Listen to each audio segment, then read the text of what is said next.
Microsoft and Activision scoring a victory against FTC Chair Lina Khan. A federal judge rejecting the FTC's bid to block the $69 billion merger, calling Chair Khan's ability to continue her crusade against big tech into question. But while Microsoft has won the battle, it's unclear whether they've won the war. The deal still faces scrutiny from UK regulators, and the FTC could appeal the ruling as early as today. Joining us now, former Department of Justice and FCC antitrust official Jamillia Ferris. She's a partner in Freshfield's Antitrust Competition and Trade Group, and it's good to see you. Jamillia, where do you come down just on the action that Lina Khan took in the first place? Do you think that this judge, which was she was a Biden appointee, so the things that she said in terms of why she made this decision makes sense to me, that you can't use one or the other. You have to have not only the ability to hurt your competitors, but also the incentive. And she said there's no incentive for Microsoft to do that. Does that make sense to you? Yeah, I mean, look, her decision brings out all the hallmarks for why vertical deals, which is what this is, a deal not involving companies that compete today, are hard to challenge. And she talks about that in the case. She cites AT&T, the AT&T challenge, saying, you know, the agencies haven't won a deal like this in years. So that part is not hugely surprising in terms of the outcome.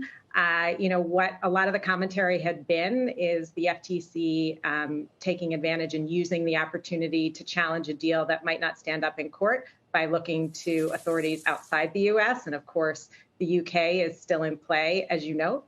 But it points out the challenge of these kinds of deals being blocked in the U.S. court, even while the agencies have made it, you know, part of their mission to challenge them. You know, Chair Khan obviously has her own point of view on antitrust in general. Do you understand it?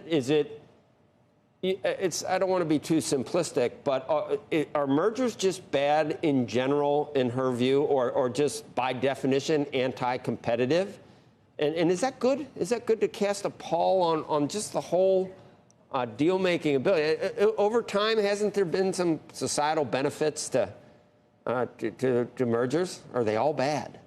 Yeah, well, you know, it's hard to be categorical here. Some mergers are bad, some mergers are good. That's why you have a system in the U.S. where you go to court and present the evidence. I do think the agency has been quite clear about their mission to challenge mergers and their concerns about consolidation. You know, one of their oft-repeated mantras right now is certain deals should die in the boardroom. That they've been clear about that. They're trying to send that message, put sand in the gears of deals. I think one of the challenges with some of these losses is it gets a lot harder to go in front of a board and say, wow, your deal has really has a lot of issues from an antitrust perspective, and the agencies are going to want to block it. If you're the board looking at these stats and looking at the repeated losses by the agencies, you might say this becomes something we just need to do a deal. We understand the agencies are going to want to challenge it, but the courts seem to disagree. The courts don't seem to think these deals should die in the boardroom. So we're going to take our chances in court. And I think that's what you're going to see happen over time, which makes an enforcement agenda a little bit tougher. I mean, we have had some of our guests, their point of view is probably different. Jay Clayton, for example, who said she's going to just challenge everything. And if you lose, you lose. But you just know if you're, as companies, you know that it's going to be challenged. So take that into account before you do it, which is its own sort of enforcement action in and of itself. You don't think this is going to change anything, though? I saw in your notes. And, you know, the Journal, they're going to see things like this. Lina Khan whiffs again. And she's going to keep doing it. And it's not going to matter. You don't think this is going to make her be any less actionable in the future on these cases? So, look, the battle lines have been drawn here. There'll be lots of people criticizing the chair this morning. And then the advocates on the other side who've been pushing for reform of the antitrust laws will point to this as a reason why we need to change the laws. The court got it wrong. The judges are too conservative, even if a Biden appointee. So you're going to see the narrative on both sides, with each point of view having their agenda and what they're pushing. I think there may be deals on the margins that she starts to think and maybe has already thought about whether this is really the one to challenge. But on those priority items that she really cares about, I don't think she's going to stop. in part because the mission has not been to win cases in court. In fact, when they criticize prior administrations and those win records, they'll say, well, they weren't bringing the hard cases. So it's hard to see there'll be a hard pivot.